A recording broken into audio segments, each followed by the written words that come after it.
ఇప్పుడు మనం సుమతి శతకంలోని కొన్ని పద్యాలను నేర్చుకుందాం. బలవంతుడ నాకేమని పలువురతో నిగ్రహించి పలుకుట మేల, బలవంతమైన సర్పము చలిచీమల చేత చిక్కి చావద సుమతి. సుమతి అనంటే మంచి బుద్ధి కలదానా లేదా మంచి బుద్ధి కలవాడా అని అర్థము.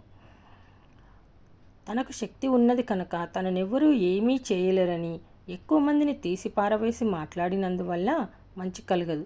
ఎంతో బలంగల పాము అత్యల్ప శక్తి గల చిన్న నల్ల చీమలకు దొరికిపోయి ప్రాణాలు కోల్పోతున్నది కదా. రెండవ పద్యం కందపద్యం. కా అంటే మంత్రిగల వాని రాజ్యము తంత్రము చెడకుండా నిలుచు దరచుగ ధరలో, మంత్రి విహీనుని రాజ్యము జంత్రపు గీలూడినట్లు జరగదు సుమతి. ఓ సుమతి అంటే మంచి బుద్ధి కలదానా మంచి బుద్ధి కలవాడా. రాజుకి మంచి మంత్రి ఉంటే ఆ రాజ్యంలో ప్రజా ప్రయోజనాలు చెడిపోకుండా ఉంటాయి కనుక ఆ రాజ్యం సుస్థిరంగా ఉంటుంది. రాజుకు గనక మంచి మంత్రి లేకపోతే ఆ రాజ్యం కీలక భాగంలో మనజారిపోయిన యంత్రంలాగా ఎటూ కదలదు, పనికి మాలినదైపోతుంది. ఇంకొక పద్యం. మాటకు ప్రాణము సత్యము కోటకు ప్రాణంబు సుబటకోటి ధరిత్రిన్, పోటికి ప్రాణము మానము చీటికి ప్రాణంబు వ్రాలు సిద్ధము సుమతి.